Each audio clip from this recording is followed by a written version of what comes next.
Welcome, everyone, to the Retail Corner podcast. Today, we're going to be talking about the importance of focusing on the bottom line in a high risk retail business. And in order to do that, we have with us Tony Gallo. He has been Field Loss Prevention Manager at Sears Holding Corporation, Director of Loss Prevention at AC Corp, and now he sits currently as a Managing Partner at Sapphire Risk Advisory Group. How are you doing today, Tony? Good, very good. Thank you for having me on. Oh, it's a pleasure to have you on. So, before we really get into the conversation, I wanted to see if you can help everybody, all our listeners, really understand the difference between the high risk retail industry versus, the general convention retail business that I think everybody's familiar with.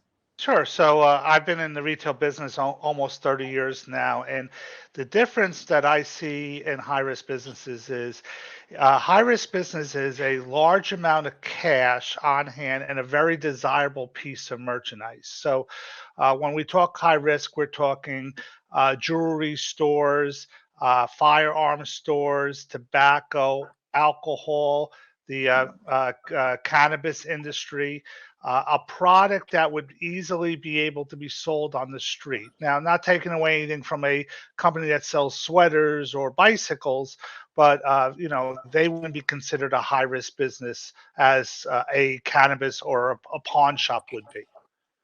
Okay, absolutely, absolutely. We get it. And talking about, I think you talked about firearms and a lot of different products that are high risk.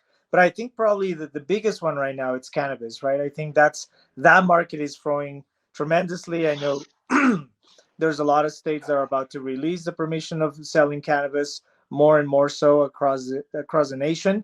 And talking about that from a growth mindset, right?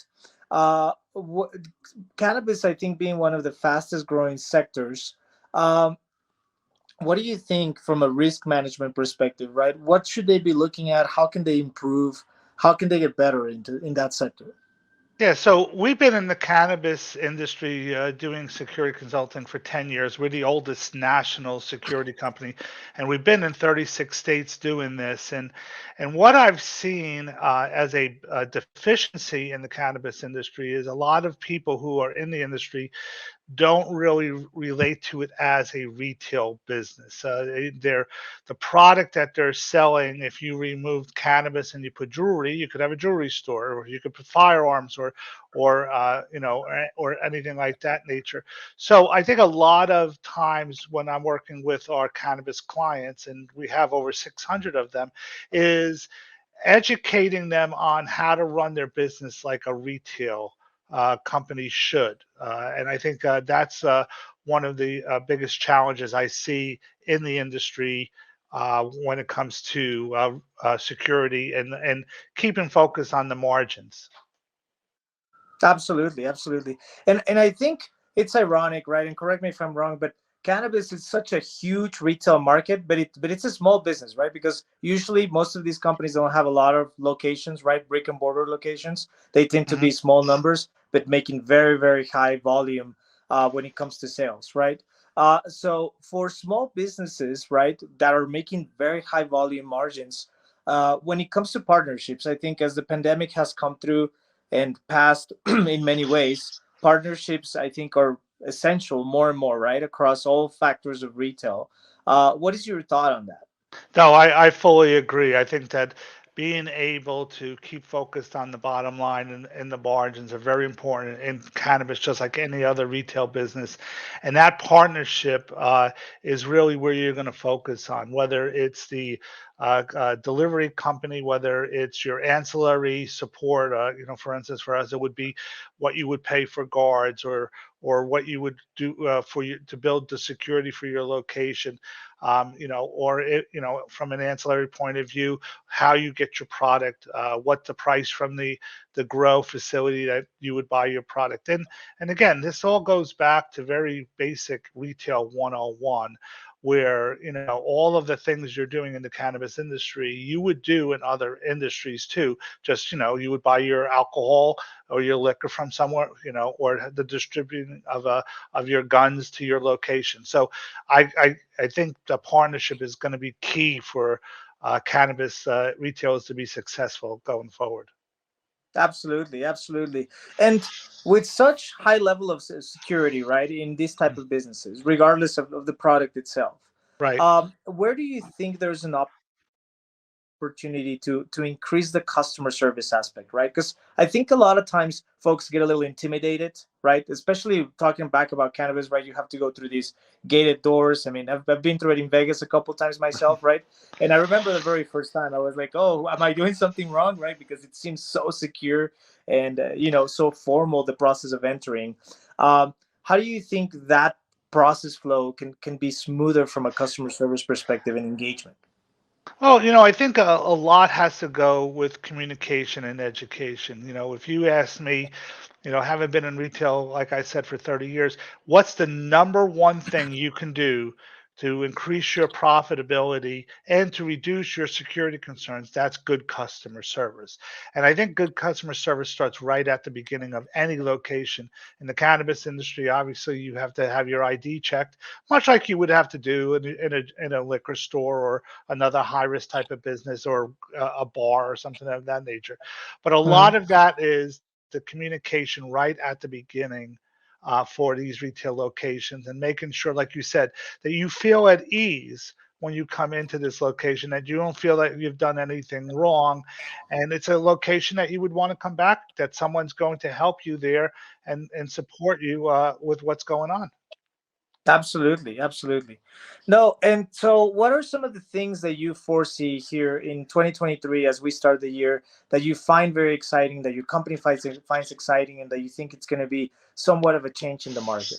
If we stay in the cannabis industry, one thing that I see that's exciting is that it's becoming more accepted and understood as a retail business. More and more states are coming on board. New York is very active right now. Texas just opened up an application process and going to expand their market. We just finished Alabama in December. Florida is very active. Illinois is building out. California is maintaining. So what you're starting to see now that I didn't see 10 years ago is that the retail cannabis business is becoming accepted out there, and that's going to continue to grow. Where a lot of times now we have some history. 10 years ago, I would talk to a police department in a town that they may want to open up a retail dispensary. And the police officer said, well, I'm going to have to hire extra officers because you're going to have robberies every single day and crime every single day. Well, now we have 15 years of history and data behind us that we can explain to the towns. Not only does most dispensaries, because they're required by state, have to have all the security, not only is the crime doesn't increase in dispensaries, but you can show that they actually decrease in the areas around a dispensary because of the amount of security that's required at those locations. So that's where I see the industry really taking off. Yeah. No, I think as you very well mentioned earlier, right? It's all about education, right? And I think so many different industries, technology, etc. There's always been like some kind of a scared approach, right? Because I think everybody's always concerned and scared of change. But I think as we see more and more positive effect, that's going to continue to increase and grow. And for everybody that is listening to us, right? If they're not very familiar with Sapphire Risk Advisory Group, are you guys only focused on high risk retailers, or is there an opportunity for other businesses to approach you guys and get your expertise as well? Well, so we are very focused on the retail. The majority of our security consultants come from a retail background. A lot of us come from high risk businesses, pawn shops, and jewelry stores. In the cannabis industry, so a lot of our focus is in the high risk. But I've worked for Federated Department Stores, which is now the Macy's and the Sears of the days. So we have a lot of knowledge in retail. But I would say our specialty really is the retail industry in focusing primarily on the high risk businesses. Okay, perfect, perfect. And one other question I wanted to ask you, right? As you guys have gone through the years, as you've seen this growth, this better understanding, this more knowledge and education on the topic, right? Um, where do you also see the customer shift, right? Because I think there's an aspect to that as well, right?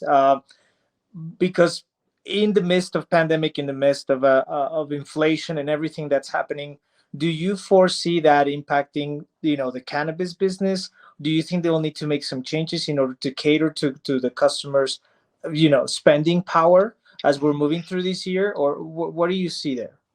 Well, I think just like the whole country, we've seen a shift more to online services and online support. I think the brick and mortar dispensaries are very important. But what I am seeing is that patients that cannot get to these locations are relying more heavily on delivery services. So there's two models in the cannabis industry. They call it the pizza model, where you actually go out and order some cannabis, and somebody delivers it to your house just like a pizza. So you make an order online and you do it. And then the ice cream truck model, where there's a truck that has cannabis products in it, and it drives in a certain area of the location. Someone places an order and they deliver it like an ice cream truck type of model would be. I see that those two types of businesses will expand. I think most cannabis retailers are going to have some level of delivery services to these clients that are going to need it, just like we've seen a shift in all of retail. Yeah, no, absolutely, absolutely. That's so interesting, and that's a very valid point, right? Because not only is it going to make it more accessible to the clients, but I think it will reduce the cost for the footprint of the client, right? Because they'll be able to save up on gas and driving and going and all that. So that's a very good point. Yeah, definitely. And one last question I wanted to ask you, and I ask this of everybody that we always interview, if you had one piece of advice for all the entrepreneurs, for the executive retailers that are out there dealing with the day in, day out operations, what would be the one piece of advice that you would give them in order to continue to succeed and strive further in their career? I think the one advice I would give, and this I give it to all retailers, is to design your strategy, your plan. I could talk about security, but this is a general comment, and follow that. I think that's where I see a lot of breakdown. Especially, we'll go in and we do high risk assessments. We'll come to a high risk store and we'll evaluate your security, and we'll even come across that you'll have really good policies and procedures, but they're not being enforced or they're not being followed. So you've spent all this time, you spent all this money, you spend all the effort, from the security point of view, where you have cameras or access control devices, and then you have the doors propped open, or or you have a good customer service training program, but there's no customer service there. So if I had to give one advice to somebody who's entering the retail business, and whether it's high risk or it's regular, is follow the plan that you set forth and execute that to your capacity. Absolutely. No, that's a great piece of advice, and I couldn't agree with you more. So many times there's a plan, and then other priorities seem to come into play, and you forget about your foundation, right? And I think going back to basics is going back to the plan you originally came up with, right? And following that Yes. day to day. Yes. Well, thank you so much for your time. I greatly appreciate it. Thanks so much for all the knowledge out there and sharing that with us. And I think we'll put the Sapphire Advisory Group information down here. So for anybody that's interested in getting into their team and finding more information that might help your retail business, please do so. And Tony, thank you so much for your time. We greatly appreciate it. Thank you. Have a great day. Take care. Thank you as well. Bye.